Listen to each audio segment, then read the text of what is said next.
Before China was united, it was a graveyard. For centuries, 7 kingdoms slaughtered each other without pause. Villages burned, farms became battlefields, children grew up knowing only war. From this violence rose the state of Qin, hard, disciplined, merciless.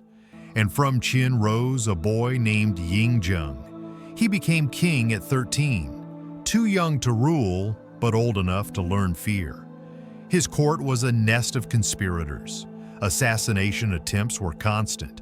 Trust was a weakness that could get a ruler killed. So Yingzheng learned early, to survive, he must rule through terror. As he grew, the boy turned into something colder. His generals did not negotiate. They annihilated. Entire cities were wiped out. Captured soldiers were executed by the tens of thousands. Defeated nobles were erased, their names forbidden, their bloodlines ended. Qin armies did not just conquer land. They erased identities. By 221 BCE, the killing was finished. The kingdoms were gone, the wars were over, and Yingzheng declared something unprecedented. He was not a king. He was not even the greatest king. He named himself Qin Shi Huang, the first emperor. The title itself was a warning. There would be no equals. There would be no successors worthy of comparison. He believed history began with him. What followed was order, but it was an order soaked in blood. Qin Shi Huang reshaped China with iron law. He standardized language, currency, weights, measurements. Roads were built to move armies faster. Walls were raised to keep enemies out.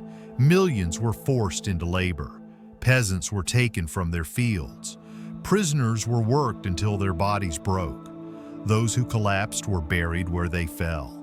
The Great Wall was not built with stone alone. It was built with bones. But physical control was not enough. Qin Shi Huang feared something more dangerous than rebellion. Ideas. He believed thought itself could weaken authority. So he attacked memory. Books that did not serve the state were burned. Philosophical texts were destroyed. History before Qin was erased wherever possible. When Confucian scholars protested, the emperor responded without hesitation. Hundreds were executed, some were buried alive, others were worked to death. Knowledge was declared an enemy of the state. China would remember only what the emperor allowed. And yet, despite absolute control, despite millions under his command, Qin Shi Huang was terrified. Not of people, of death. Every illness frightened him. Every dream unsettled him. Every whisper of mortality felt like an insult. He ordered massive tombs prepared while still alive. He demanded maps of the afterlife. He searched desperately for immortality. Alchemists promised miracles. They spoke of elixirs, of eternal bodies, of divine substances. The emperor believed them. He consumed mercury, again and again, a substance now known to cause madness, organ failure, and death. His behavior grew erratic, his paranoia intensified. He executed officials for imagined disloyalty. The ruler who had conquered everything was being destroyed from within. In 210 BCE, during an inspection tour, Qin Shi Huang collapsed.